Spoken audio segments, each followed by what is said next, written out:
Well, welcome into Kitchen Talk Pickleball Edition. I'm your host, Caitlin Miller. And this week we have someone all the way from Peru. We have Miranda Cabieses, the founder of Pickleball World Cup. Miranda, it's so good to have you on here. Hi, Kaylee. Thank you so much. Yeah, it's been amazing that we met at US Open this year.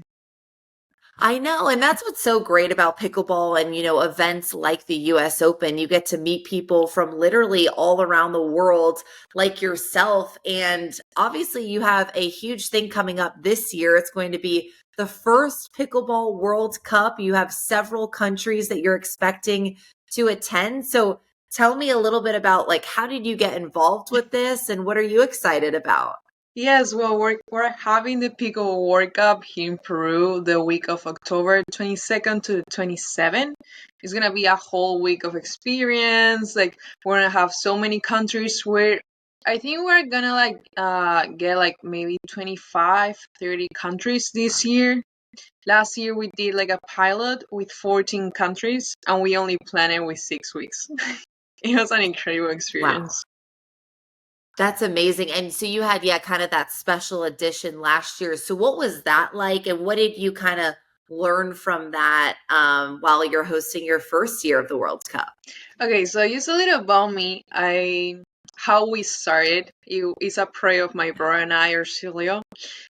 He was playing the tour maybe like 3, 4 years ago, and then I jumped in playing pickleball. Super excited. I moved into Florida, and then I was playing tournaments, and then I stayed in Florida for college. And my brother and I, we said like, hey, why don't we bring this sport to Peru, to our country, our hometown? And we said like, yeah, that's really a cool experience. And we created Pico Peru 3 years ago. And now last year we did our first and second international tournament.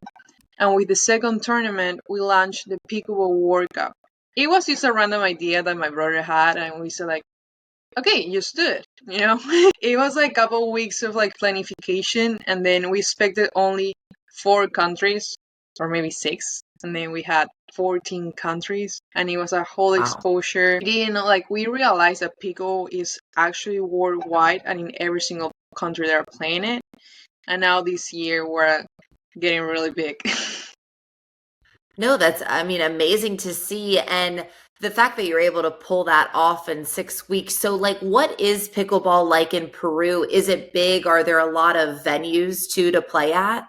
So we started here, Pico Peru, chucking the course actually with 2 people Yeah. playing. They didn't know what was a sport, they had no idea.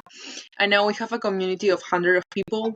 We have activities also with the kids. We go to schools as well, just introducing the sport. And then we have different courts here in Lima and also in different parts of Peru.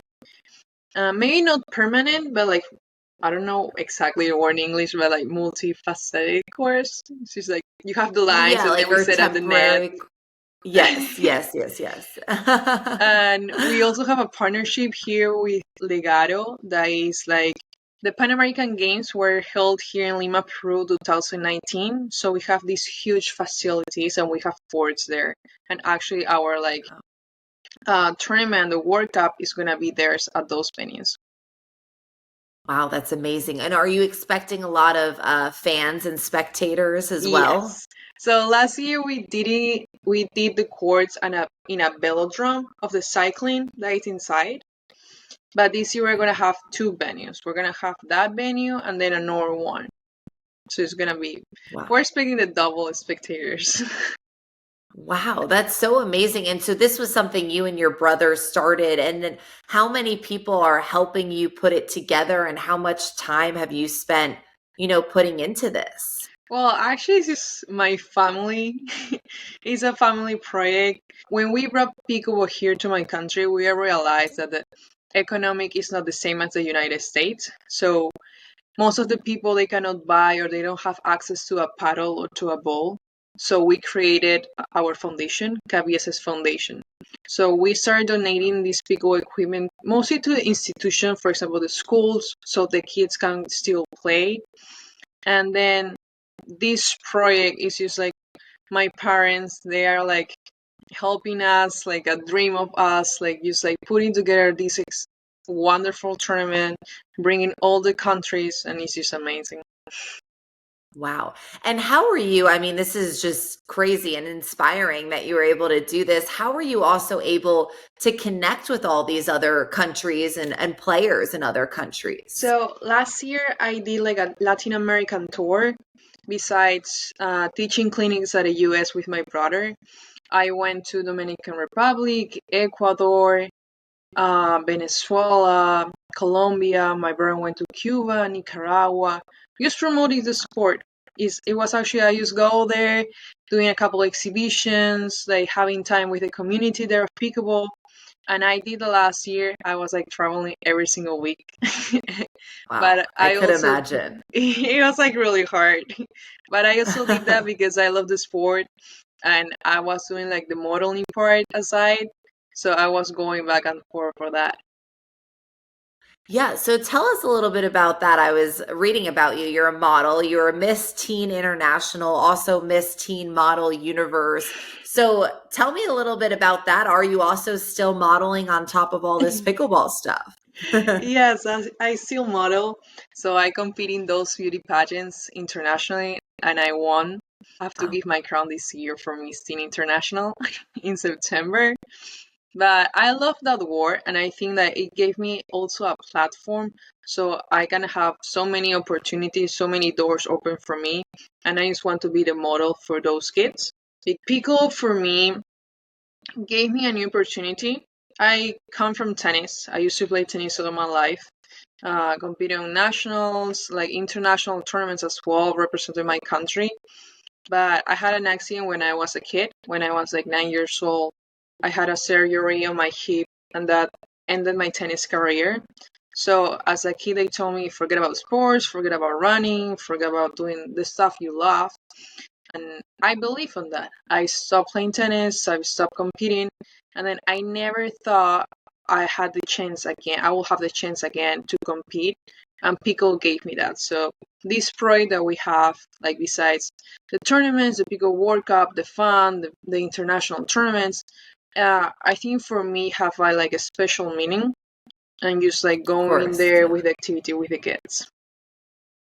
See, that's so, I mean, it's just so crazy to hear everyone's stories. And that's why I love doing this podcast. It's like I can relate. I mean, not on that degree, but I've had two back surgeries since I was, a collegiate athlete. And I thought I was done competing. And I love competing. I've always been an athlete my entire life. And so now, like, it's just so amazing to hear these stories with people that, they thought they'd never compete again like us or never be able to play a sport again like yourself. And you're so young too. And the fact that you can come back out, play pickleball. I mean, I think that's what's so special about this sport.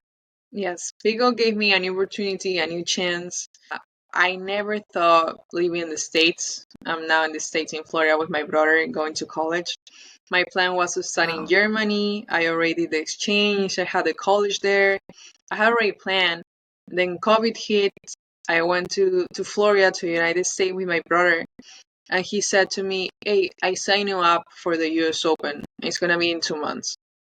I never played before pickle. I didn't know what pickle was, and I said, okay, I'll do it. And I was like playing every single day, and then I end up like with a silver medal at the US Open. Wow. And was that this past US Open or the one before No, that? my first US Open was 2020, I think so. Yeah, Okay. Okay. 2021. That's amazing. And so now, I mean, Miranda, how old are you? And you're currently in college in Florida? Yes, I'm 19. Wow. And you're doing all of this. So, and is your family back in Peru? Yes, my family lives here in Peru. I only live there because of Okay. college. Okay. Wow. And so, how are you guys working? I mean, just being in two separate countries and then obviously having that event back at home. How are you guys all working together to make it happen? It's really hard. For me, it's really hard, like managing like all the college, the modeling side as well. And then this like big project that we have. That's why I'm right now in Peru. I'm in Lima for summer. Okay. Just like planning all the little details. the invites, contacting the venue, all the logistic part. We go back and forth actually. Wow, that's amazing. And how old's your brother? Is he older or younger than He's you? only like he's 25. Okay, okay. I mean, it was so great to see. I mean, you guys had quite a crew that all traveled to the US Open. Like, I know you guys had like your whole tent, your Peru tent. I loved it. Yeah, that was actually my family. My mom was there. My dad always go as well.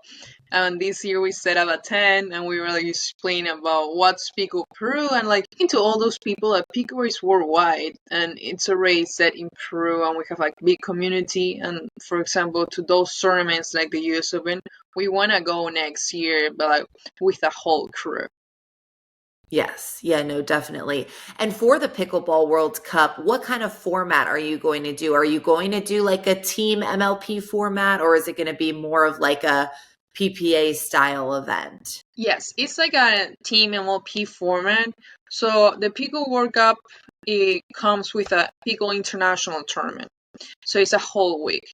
On Tuesday 22nd, we have a big inauguration ceremony with all the countries, the flag ceremony as well. And then Wednesday, Thursday, and Friday, we have our international tournament. It's like singles, gender doubles, and mixed doubles for all the ages and the skills levels as well. And then Saturday is gonna be the phase of groups of the World Cup. So then each best the best two of each group go to playoffs on Sunday the next day. And it's gonna be Okay, like an wow. MLP format, like a team event. You have a minimum of 4 players, up to 8 to 10 players per team per country, and they play women's doubles, men's double, mix one, mix two, and then if they go to a tie, they play the final battle.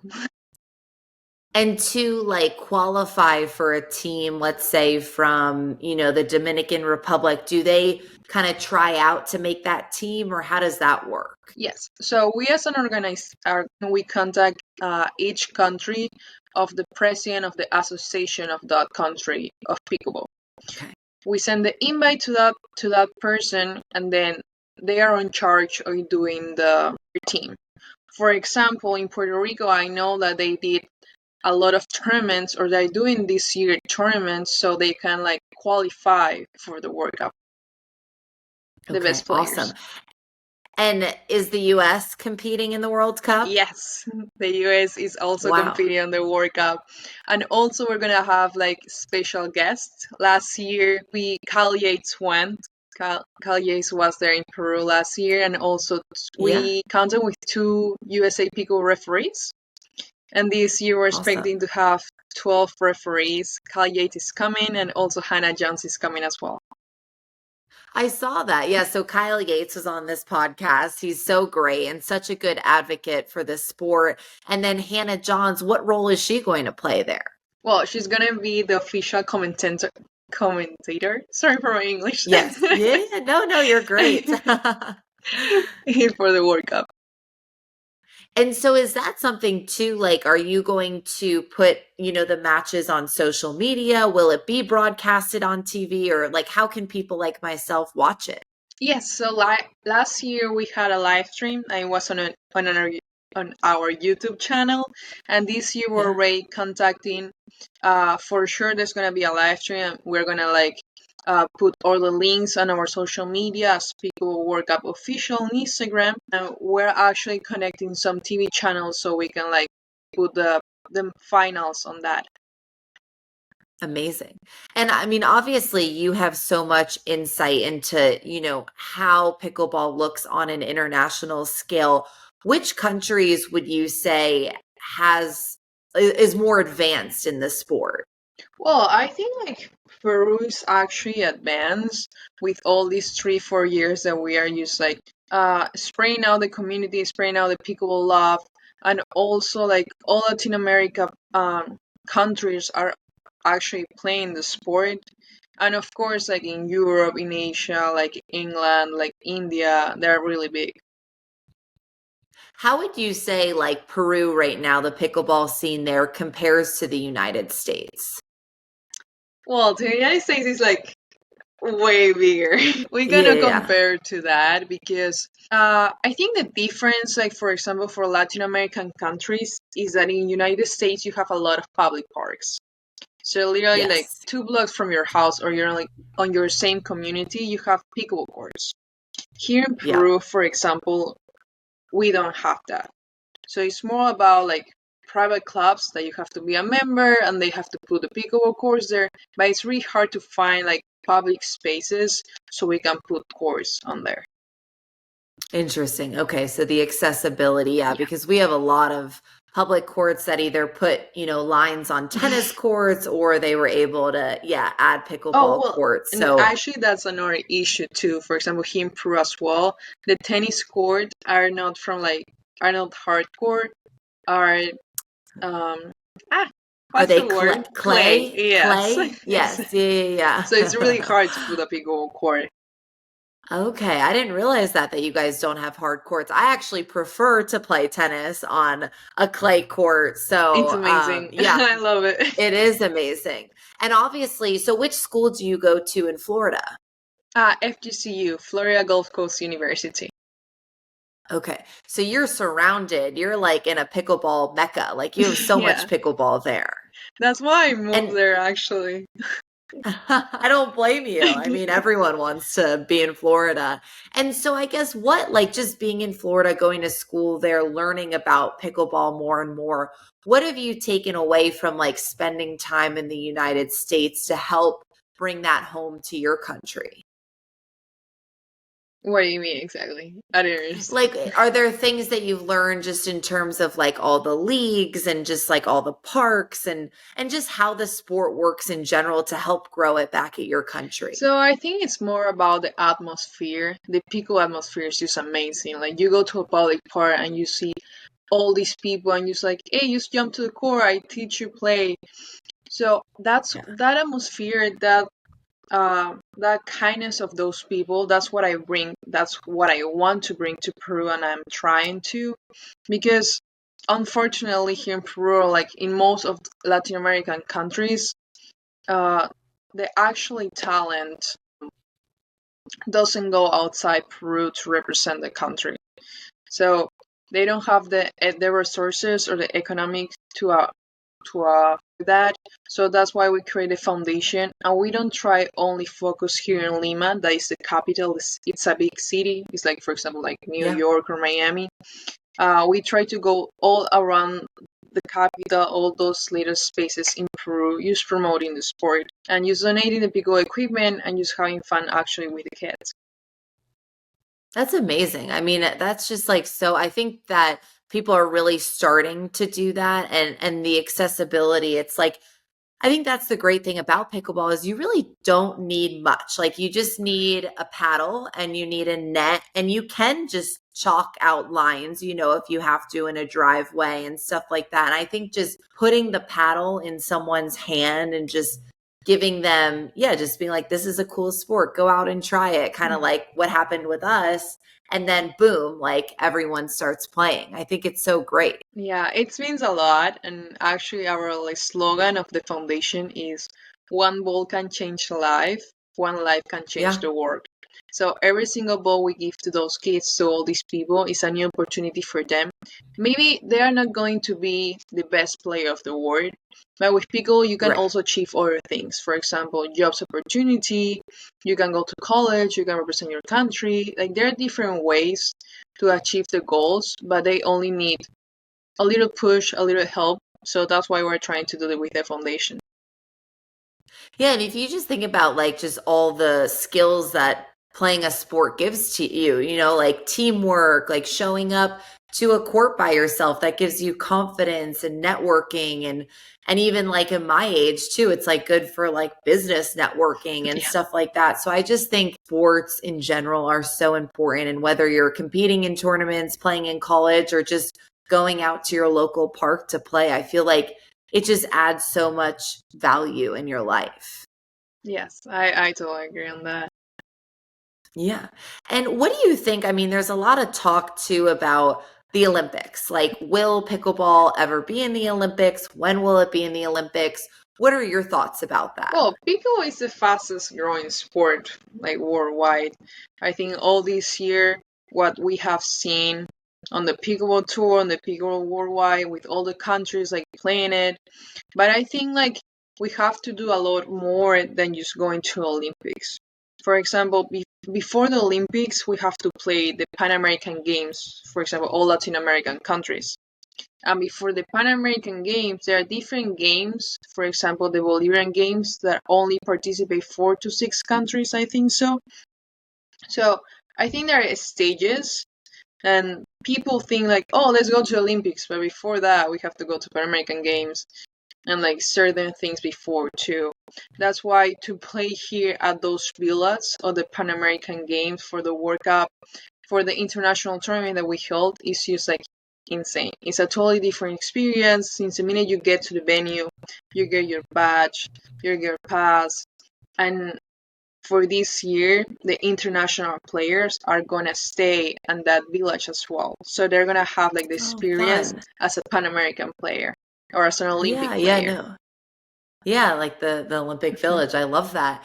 And I think that's so true because I think people are like, well, it's the fastest growing sport. Everyone's playing it. Let's have it in the Olympics. But, Lee Whitwell was just on the podcast and she was saying, like, I'd like to see it be built from the ground up. Like, I want to see it in high schools first. I want to see it in colleges. Like, they want to see that, it grow. And then also like the fact that depending if you're playing PPA or MLP, like the paddle regulations are different. The ball is different. I mean, there's so many, and that just comes with being a new sport, but there's just so many things that this sport has to get through and learn, and the growing pains before you can put it on such a highly regarded international level. Yes, I mean we're gonna get there for sure. We're gonna get to the Olympics, Yes. but there are little steps that we have to do before. Definitely. And what has been, obviously, it seems like your family, is so close. What has it been like doing this international project with your family? It's amazing. It got me really closer to my family because, like I told you, I wanted to study in Europe. I was going to Germany alone by myself, doing my life, and then pickle changed my life completely. I ended up going to Florida, living with my brother, traveling with him like to around the states, just teaching clinics, playing the tournaments, and then we said like, okay, let's bring it to Peru.